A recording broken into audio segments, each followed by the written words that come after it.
C'est arrivé quand je suis allé au bar avec un de mes amis une fois. Je venais d'avoir 21 ans. Je n'avais pas été dans beaucoup de bars jusque-là. Mon ami avait déjà bu un peu avant, alors il était déjà assez ivre quand nous sommes arrivés. Quand je me suis assis au bar, une jolie fille est venue nous parler, à moi et à mon ami. Elle se nommait Candice, et j'ai remarqué qu'elle avait des cheveux roux très brillants. Je me suis dit que c'était une teinture. C'était joli, mais pas naturel. Enfin. Cette fille flirtait avec moi et mon ami. Elle voyait que mon ami était déjà assez ivre. Pour être honnête, j'ai joué le jeu et j'ai fait semblant d'être ivre moi aussi, puisque ça avait l'air de marcher pour mon ami. Je ne savais pas si elle essayait juste d'avoir des verres gratuits, alors je lui ai dit que nous n'avions pas beaucoup d'argent. C'est alors qu'elle a proposé de nous payer des verres. Elle n'arrêtait pas de nous payer des verres, et je commençais à ne plus savoir qui elle aimait entre moi et mon ami. Mon ami est ensuite allé aux toilettes, et avant de revenir, il a été viré par le gérant. Il était trop ivre. Candice et moi sommes donc sortis avec lui. Candice n'arrêtait pas de lui dire de rentrer à la maison avec elle. Il était tellement dans les vapes qu'il pouvait à peine lui répondre. Je lui ai dit qu'il était trop ivre et que je ne pouvais pas le laisser aller n'importe où. Je ne voulais pas qu'il se réveille avec la gueule de bois dans une maison quelconque, sans voiture et sans idée de ce qui s'était passé. Candice a continué d'insister, disant qu'elle s'occuperait de lui, mais je lui ai dit non parce que je devais rester avec lui. J'étais plus sobre que lui et il était sous ma responsabilité. Je lui ai dit que le seul moyen pour qu'il aille quelque part était que je le suive. Je pense qu'elle a dû se dire que j'étais jaloux, mais mon ami pouvait à peine se tenir debout et avait déjà perdu tout intérêt pour Candice à ce moment-là. Elle a immédiatement commencé à flirter avec moi et a proposé à mon ami de lui trouver un taxi pour le ramener chez lui et a dit que nous pouvions aller chez elle tout seuls, elle et moi. À ce moment-là, j'avais bu quelques verres et j'étais plutôt éméché, alors j'ai accepté. On a mis mon ami dans un taxi et on a marché jusqu'à sa voiture. J'ai légèrement trébuché sur le chemin de la voiture. « Wow! T'es bien bourré, n'est-ce pas? » a-t-elle dit, en souriant et en s'accrochant à mon bras. « Ouais, » j'ai répondu. Je ne sais pas pourquoi, mais je me suis senti légèrement timide et nerveux. Tout se passait trop facilement et je me sentais mal à l'aise. On est monté dans sa voiture et on s'est mis en route. « Tu veux t'arrêter de prendre de l'alcool? C'est pour moi, t'inquiète, je paierai. » a-t-elle proposé. Je ne voulais pas continuer de boire. J'étais déjà bourré et je voulais être capable de me tenir le reste de la nuit. Parfois, j'avais l'air stupide quand j'étais ivre, alors je ne voulais pas tout gâcher avec Candice. Je lui ai dit que j'étais déjà assez ivre, mais encore une fois, elle a insisté. Je ne voulais pas avoir l'air d'un naze, alors je lui ai dit d'aller me prendre une pinte d'alcool avec du jus de pomme pour le faire passer. Elle est entrée dans le magasin et en a ressorti avec bien plus qu'une pinte. Je me suis alors dit qu'elle voulait probablement juste se réapprovisionner pour d'autres soirs aussi. Pendant le trajet en voiture, on s'est passé la bouteille, mais elle n'a pris que de petites gorgées. J'ai essayé de prendre de petites gorgées, mais elle n'arrêtait pas de me passer la bouteille et de me dire de boire. J'ai réussi à boire tout mon jus de pomme et à faire semblant de boire de la bouteille en crachant l'alcool dans la bouteille de jus de pomme. J'ai jeté la bouteille de jus de pomme pleine d'alcool par la fenêtre avant qu'elle ne le voie. Je ne voulais pas qu'elle sache que je faisais semblant d'être bourré. Elle a cru que j'étais ivre alors que j'étais simplement un peu éméché. J'ai pris 2 autres gorgées de liqueur et j'ai fini la bouteille. Pendant le trajet en voiture, j'ai fait exprès de l'appeler Carla à la place de Candice, juste pour voir sa réaction. Toutefois, aucune réaction de sa part. Je me suis dit qu'elle m'avait peut-être menti sur son nom au début, et je commençais à trouver la situation de plus en plus louche. En arrivant chez elle, j'ai fait semblant de trébucher et de tomber sur la porte d'entrée, pour vraiment vendre ma salade et montrer que j'étais ivre. Elle m'a alors aidé à rentrer à l'intérieur en me soutenant.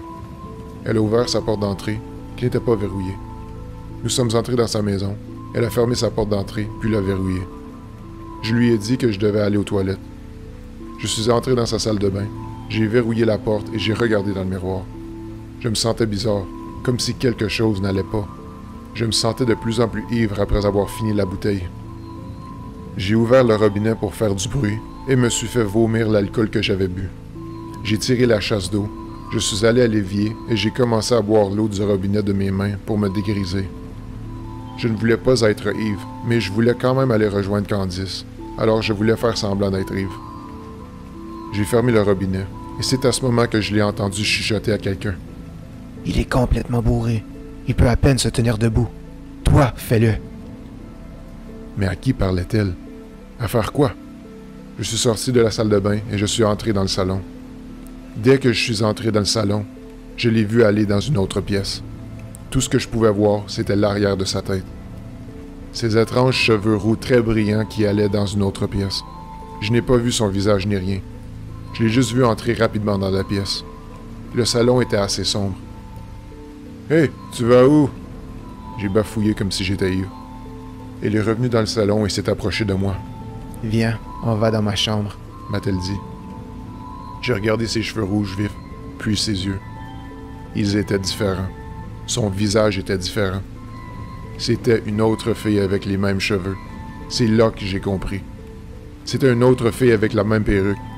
C'était une perruque tout ce temps. Elle avait échangé avec Candice.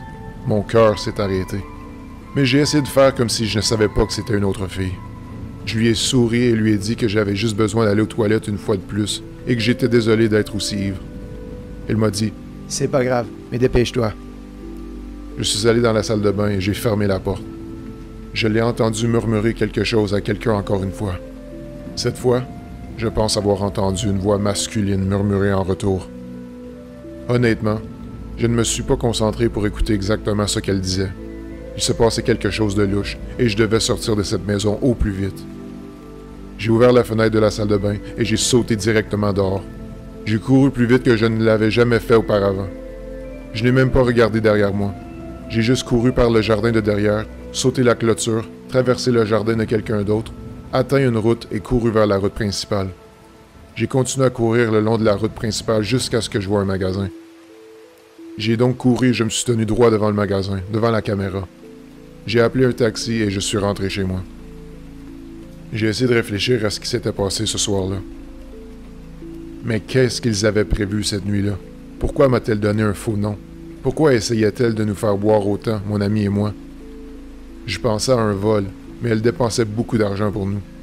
Elle n'arrêtait pas de nous payer des verres et a même payé le taxi de mon ami. Et surtout, pourquoi portait-elle une perruque qu'elle a donnée à une autre fille pour qu'elle la porte? À qui parlait-elle? Qu'est-ce que ça veut dire? Et qui avait-il dans cette pièce où ils ont essayé de m'attirer? Voilà plusieurs questions auxquelles je n'ai toujours pas de réponse à ce jour.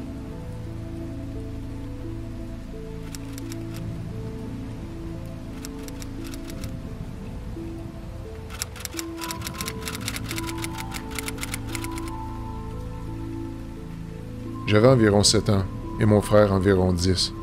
L'heure du coucher était largement dépassée quand notre mère s'est levée du canapé pour nous mettre au lit. Notre père travaillait dans le bâtiment dans une autre ville à l'époque, donc il n'y avait souvent que nous trois à la maison pendant des semaines. En haut des escaliers et à droite se trouvait la chambre de nos parents. En allant à gauche, on se trouvait au milieu d'un couloir. En prenant la gauche dans ce couloir, on arrive à la chambre de mon frère. De l'autre côté, il y avait ma chambre, qui était aussi en face de la salle de bain de l'étage. Aux deux extrémités du couloir se trouvaient des portes-fenêtres que nous gardions toujours fermées à clé et que nous utilisions que rarement. Mon frère et ma mère avaient l'habitude de se réveiller au milieu de la nuit pour aller aux toilettes.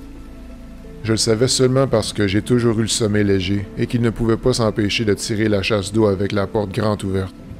Cette nuit-là, cependant, mon frère s'est arrêté sur le chemin de sa chambre et a retourné vers la salle de bain.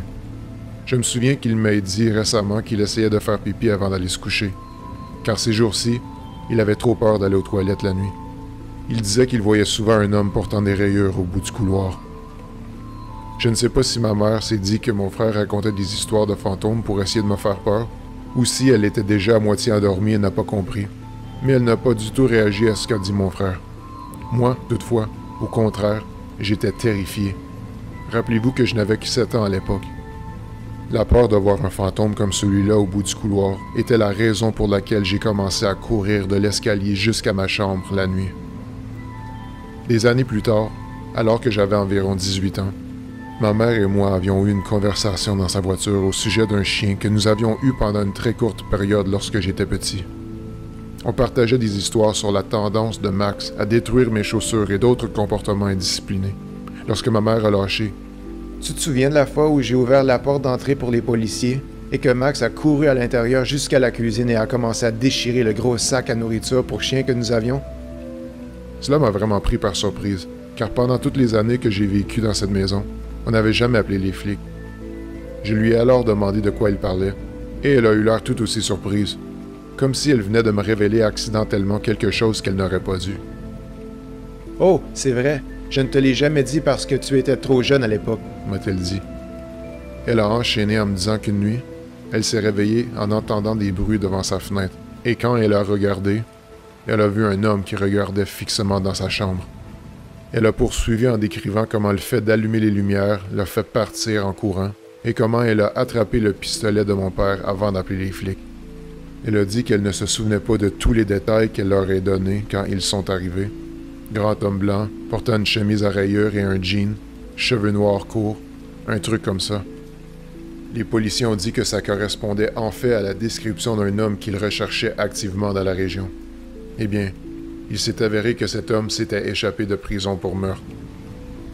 Je sais que cela semble évident quand on entend ces deux histoires l'une après l'autre, mais ce n'est qu'il y a quelques années, au milieu de la vingtaine, que j'ai compris que mon frère nous avait, sans le vouloir, mis en garde contre un meurtrier qui avait passé plusieurs nuits à s'en prendre à notre maison.